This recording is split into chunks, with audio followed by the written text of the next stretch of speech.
ஒரு energy bomb தான் சொல்லணும் இவரை. ஏன்னா இவர் படங்கள்ல மட்டும் நம்மள சிரிக்க வைக்க மாட்டாரு. அண்ணன் கூட ஒரு 5 நிமிஷம் உட்கார்ந்தா கூட போதும், அப்படி நம்ம சிரிச்சுட்டே இருக்கலாம். So it's none other than தம்பி ராமையா அண்ணாவை பேச அழைக்கிறோம்.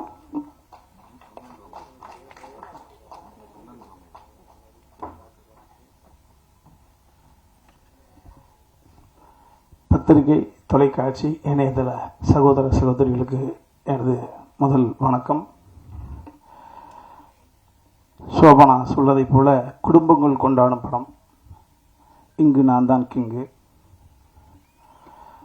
நான் இந்த படத்தில் நிறைய ப்ரொமோக்கு பேசிட்டோம், என்ன பேசுகிறது தெரியல. இருந்தாலும் ஒரு சினிமாவினுடைய ரசிகனாக இன்றைக்கி நிறையா கம்பேர் பண்ணி பேசப்படுகிறது, மலையாள உலகம் அந்த உலகம் அப்படின்றது. எல்லாத்துக்கும் தாய் வீடு தமிழ் தான். நமது மொழியை, நமது கலையை நம்மளே தாழ்த்தி பேச வேண்டிய அவசியம் இல்லை. ஒரு நிலையில் தேவரையா இருந்தாங்க, சினிமாவை பகுத்து பார்த்தாங்க. எவருக்கும் ஈகோ இருக்கக்கூடாது, ஒரு கதை லாக்கான்னு ஒன்று வச்சு அதற்காக மெனக்கிடுவாங்க ஐயா. அதெல்லாம் நம்ம கேள்விப்பட்டிருக்கோம், படிச்சிருக்கோம், பார்த்துருக்கோம். ஸோ கதை முழு வடிவம் பெற்ற பிறகு அதற்கான இயக்குனர், அவர் மருமகனாக கூட இருக்கலாம், தியாகராஜன், அது கேள்விப்பட்டிருக்கீங்க. ஸோ அந்த மாதிரி தான் அடுத்த கட்டத்துக்கு நகர்த்துவாங்க. அதற்கு பிறகு கதையில் ஒரு முழு கவனம் செலுத்துறது நல்ல ஏபிஎம் நிறுவனம், நான் பார்த்துருப்போம். பஞ்சார் நாசலம் ஐயா எழுதாத கதைகளா. அதற்கு பிறகு ஒரு படம் வெள்ளித்திரையில் வருவதற்கு முன்பு 100 கதை கேட்டு அதில் ஒரு கதையை ஓகே பண்ணுவாங்க சௌத்ரி சார். சௌத்ரி சாருடைய ஒரு கதை இங்கே வந்து ஃபர்ஸ்ட் டே பூஜை போட்டால் அப்படியே தெலுங்கில் வந்து அதனுடைய ரைட்ஸ் வாங்குவாங்க. அவங்க எல்லாருக்குமே தெரிஞ்ச விஷயங்கள் தான். ஒரு கதை கேட்பது என்பது மிகப்பெரிய சகிப்புத்தன்மை, பொறுமை அவசியம். மைண்டை ரொம்ப தெளிவாக வச்சுக்கணும். அவர்களெல்லாம் அந்த கதை கேட்டு பல வருடங்கள் கொடியேற்றி கோல் அடித்து நின்னதுக்கான காரணம் வந்து அதுதான். ஸோ அந்த வகையில் கோபுரம் ஃபிலிம்ஸ் சார், அன்பு சகோதரர் அன்பு சார் நினச்சாங்கன்னா உட்காந்த இடத்துல இருந்துட்டு அவருடைய பிஸ்னஸை பார்த்துட்டு போயிட்டே இருக்கலாம். நேரடியாக தயாரிப்பு துறையில் இறங்குவதற்கு அவர் வந்தது முதல்ல சினிமா ரசிகன் அப்படின்ற ஒரு சூழ்நிலையில் நான் நன்றி சொல்லிக்கிறேன் தம்பி உங்களுக்கு. காரணம், நேரடியாக இறங்குற பொழுது உங்களுக்கு பணம் என்பது முக்கியம் இல்லை, கௌரவம் என்பது முக்கியம். நான் கண்டெடுத்த கதை என்பது வெற்றிகரமாக போய் சேர வேண்டும். அந்த கௌரவத்தை முன்னால் வச்சுக்கிறீங்கன்ற பொழுது எங்களை மாதிரியான படைப்பாளிகளுக்கும் அல்லது கலைஞர்களுக்கும் பதட்டம் இருக்காது. அந்த வகையில் ஒரு கதையை முதல்ல வந்து தம்பி ஓகே பண்ணுறாங்க. அதையும் தாண்டி இதுவரையும் இல்லாத தனது அருமை மகள் ஆசை மகளை எப்படி அர்ச்சனாவை அகோரம் ஃபிலிம்ஸ் கொண்டு வந்து ஒரு தயாரிப்பு தளத்துக்குள்ளே இருந்து அந்த பெண்ணுக்குள்ளே இருக்கக்கூடிய அடுத்த ஆற்றலை வெளியே ஒரு தந்தையாக கொண்டு வந்தாரோ, அதே போல அன்பு செல்லியின் சகோதரர் அவர்கள் தனது அருமை மகளை சுஸ்மிதாவை இந்த தயாரிப்பு தளத்துக்குள் கொண்டு வந்து வர்றாங்க. நான் ஒரே ஒரு சின்ன ப்ரமோ அந்த கல்லூரி வளாகத்தில் அந்த 3 நிமிடம் தான் பேச்சு அந்த பாப்பா. ஸோ அப்போயே புரிஞ்சுக்கிட்டேன், ஓ ஸ்கிரிப்ட் சென்ஸு, கூட்டத்தை வசீகரிக்கக்கூடியது, இந்த உளவியல் சிந்தனை அந்த பெண்ணுக்கிட்ட இருக்குது அப்படின்றது. அன்பு மகளே, கலை உலகம் உங்களை ஆசையோடு வரவேற்கிறா சொல்லும். அதே போல் அடுத்ததாக இந்த கதை ஓகே பண்ண பிறகு யார் டைரக்டர் அப்படின்ற ஒரு சிந்தனையை கொண்டு வர்றாங்க. அதற்கு சரியான ஒரு பச்சையப்பன் தியேட்டர் ஆடியன்ஸோட பல்ஸ் என்ன அப்படின்றத பச்சையப்பன் சாருக்கு தெரியும். அட்மினிஸ்ட்ரேஷன் என்ன அப்படின்னா அன்பு தம்பி செந்திலுக்கு தெரியும். அவர் 200 கோடி ரூபா ப்ராஜெக்ட்டுக்கு இபி அவர் பண்ணுறாரு, ஒரு 20 கோடி ரூபா ப்ராஜெக்ட் பண்ணக்கூடிய சிந்தக்கூடாது, சிதறக்கூடாது, எந்த இடத்துல ஏமாந்தரக்கூடாது அப்படின்ற சூழ்நிலையில் அவர்கள் மூலமாக அடுத்து இயக்குனரை தேடும் படம் ஒரு ரசிகனாக நான் கேட்டதை உங்கள்கிட்ட நான் பகிர்ந்துக்கிட்டேன். அப்போ இந்தியா பாகிஸ்தான் ஒரு அற்புதமான படம், நீட்டான படம். திரும்பவும் சொல்கிறேன், இந்த இங்கு நான் தான் கிங்கு படம் என்பது நெடி இல்லாத காமெடி படம். ஸ்ட்ரெஸ் இல்லாத உலகம் இல்லை, ஸ்ட்ரெஸ் இல்லாதவர்கள் இந்த உலகத்தில் யாருமே இல்லை. இந்த ஸ்ட்ரெஸ்ஸை உடைக்கணும்ன்ற ஒரே சின்ன கண்டென்ட்டை மட்டும் வச்சுக்கிட்டு ஸோ அந்த அற்புதமான இயக்குனருக்கு யார் இது ஒளிப்பதிவாளர், அவர்களுக்குள்ள ஈகோ வரக்கூடாது. ஏன்னா எழுத்தாளர் ஒரு கோணத்தில் சிந்திப்பான், இயக்குனர் ஒரு கோணத்தில் சிந்திப்பான், கேமராமேன் இங்கே டாமினேட் பண்ணால் கதை கெட்டு போகும். ஸோ உடன்பிறந்த தம்பி இயக்குனர் இங்கே சொன்னதை போல தன் தம்பியோட இரவு பகலாக வீட்டுக்குள்ளே காட்சிகளை பற்றி ஷார்ட் டிவிஷன் பண்ணுற பொழுதையோ அதற்கான சூழல் கிடையாது. எங்கள் முன்னால் தெளிவாக நிற்பாங்க 2 அண்ணன் தம்பியோ.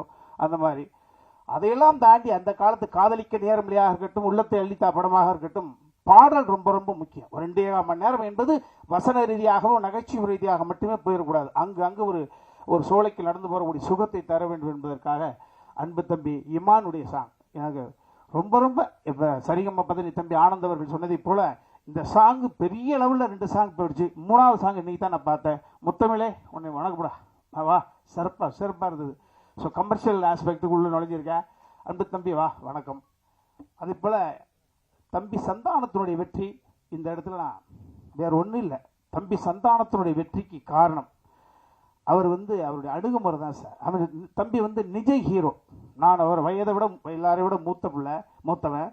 அவர் நான் பக்கத்திலிருந்து பதைக்கும் நெஞ்சினை அணைக்கும் யாவரும் அண்ணன் தம்பிகள் தானடா என்று சொல்லிருப்பாங்க. அண்ணன் என்னடா தம்பி என்னடா அவசரமான உலகத்தில் என்பதை நான் ஒரு தூரத்தில் ஒரு ரசிகனை ரசிப்பேன்.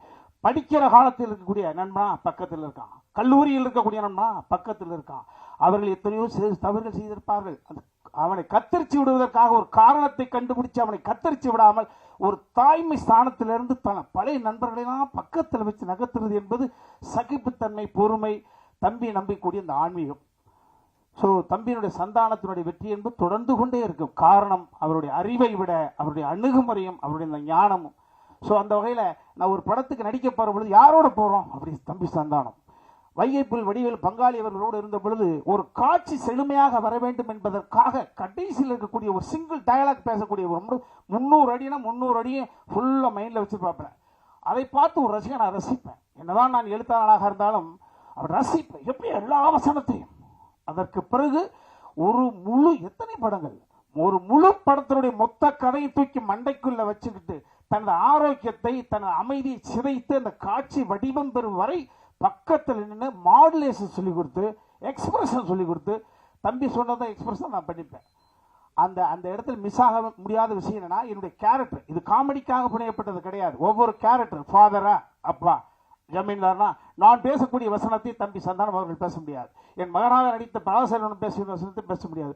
அந்த வகையில் அந்த தம்பி சந்தானம் அவர்களோடு அழைக்கிற பொழுது அந்த செட்டுக்கு போகிற பொழுதே ஒரு பாசிட்டிவ் ஒரு கலைக்கு ஒரு பாசிட்டிவ் தேவை. அந்த பாசிட்டிவ் ஒட்டுமொத்த கிடங்கா அன்பு தம்பி சந்தானத்தை பார்க்குறேன். தம்பி உங்களோட நடிக்கக்கூடிய ஒவ்வொரு நாளுமே மேடைக்காக சொல்லவில்லை, அதை நான் அவசியம் கிடையாது, அப்படி ரசிக்கிறேன். இந்த ஆமாம் அதே போல் தம்பி இமான் அவர்களோடு நாங்கள் மைனாவிலேருந்து கடந்து வந்திருக்கிறோம். இப்போ நகைச்சுவை படத்திற்கு பாட்டு போடுவது என்பது அவ்வளவு சுலபம் கிடையாது. இவர் எப்படி போடுவார் அவுட்டு வர வரைக்கும் காத்திருந்தேன். ஸோ அது அவ்வளோ பெரிய எரிச்சியாக இருக்குது. ரொம்ப மகிழ்ச்சி தம்பி. நான் மெயினாக அந்த கும்கி அதை நோக்கி எனது நினைவுகள்லாம் ஓடுது தம்பி. ஆமாம் உங்களுடைய எப்பொழுதும் உங்களுடைய மனம் உடல் உற்சாகம் எப்பொழுதும் குறையாது தம்பி. ஆமாம் நீங்கள் பொதுவானவன், கலைக்கு தேவையானவன், கடவுள் உங்களை எப்போதும் அமைதியாக வச்சிருப்பார். அது மாதிரி சமீப காலத்தில் அப்படி நிருபர்களாக சொல்லுவோம் நம்மளாம் எல்லாரும் சேர்ந்தான், என்னப்பா வட இந்தியாவில இருந்தே பொண்ணை கொண்டு வந்துகிட்டு இருக்கிறீங்களே, தமிழ்நாட்டில் ஹீரோயினே கிடையாதா? இருக்காக அழகா இருந்தால் அறிவு இல்லை, அறிவு இருந்தால் அழகு இல்லை, எல்லாம் இருந்தாலும் வீட்டில் அனுமதி இல்லை. அழகு, அறிவு, செழுமையான தமிழ், வீட்டில் அனுமதி, நடனத்திறன் அத்தனையும் கொண்டு ஒரு பெண்ணை பிரியா லயான்ற ஒரு பெண்ணு. ஆமாம் நாங்கள் எல்லாருமே சிங்கிள் டேக் ஆர்டிஸ்டாக இருந்து ஒரு பெண்ணு மட்டும் தவிர்த்திருந்தா இந்த படம் இந்த நிலையை எட்டியிருக்காரு. ஏன்னா டைரக்டருக்கு வேறு வழி கிடையாது. அந்த பொண்ணை காம்பினேஷன் ஷாட் வைக்காமல் தனியாக வச்சு ஒரு க்ளோஸ் கட் பண்ணி தான் வந்திருப்பாங்க. ஸோ எங்களுக்கு ஈடு கொடுத்து அந்த பெண் நடித்தது. ஆமாம் இந்த கலை உலகம் அருமையாக வரவேற்குதுப்பா. ஆமாம் சார் எழுத்தாளர் மேடையில் நின்று பேசுகிறது வியட்நாம் வீடு சுந்தரமையா அவர்கள் வாலிபனாக இருந்து பேசியிருந்தா எப்படி பேசியிருப்பாங்களோ எல்லாரும் பேச வேண்டியதை நீங்கள் ஓப்பனிங்க அடிச்சு முடிச்சிட்டீங்க. ஆமாம் அன்பு தம்பி நீங்கள் கூட ஆமாம் கூல். ஆமாம் ஒரு கூலி என்பவன் என்ன எதிர்பார்ப்பு குறைவாக வச்சிருக்கிற தம்பி. ஆமாம் அது அந்த சகோதரர் கேட்டிருந்தா கூட அதுவும் யதார்த்தம் தான். நீ யதார்த்தம் பாரு, நீ டென்ஷனாக நான் மூஞ்சி நல்லா இருக்காதரா தம்பி, எப்போதும் சந்தோஷமா, என்ன பிரச்சனை? அதே போல் இந்த படத்தில் நீண்ட இடைவெளிக்கு பிறகு குணச்சித்திரம்னு 1/2 லிட்டர் கிளிசரன் கொடுத்து என்னை கூப்பிட்டு இருந்தாங்க. இப்போ நீண்ட இடைவெளிக்கு பிறகு ஆசை தீர ஒரு ஃபுல் லென்த் காமெடி ரோல் பண்ணியிருக்கிறேன்.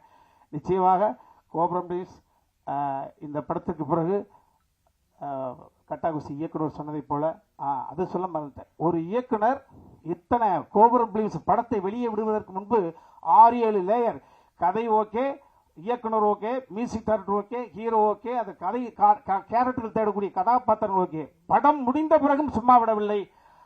கட்டாகோசி இயக்குனராக இருக்கட்டும், மலையன் கோபியாக இருக்கட்டும், பப்ளிக்ல வைக்கிறார். நான் 100% திருப்தி அடைந்தால் மட்டும்தான் இந்த படத்தை ஸ்கிரீன்ல நீங்க பார்க்க முடியும்.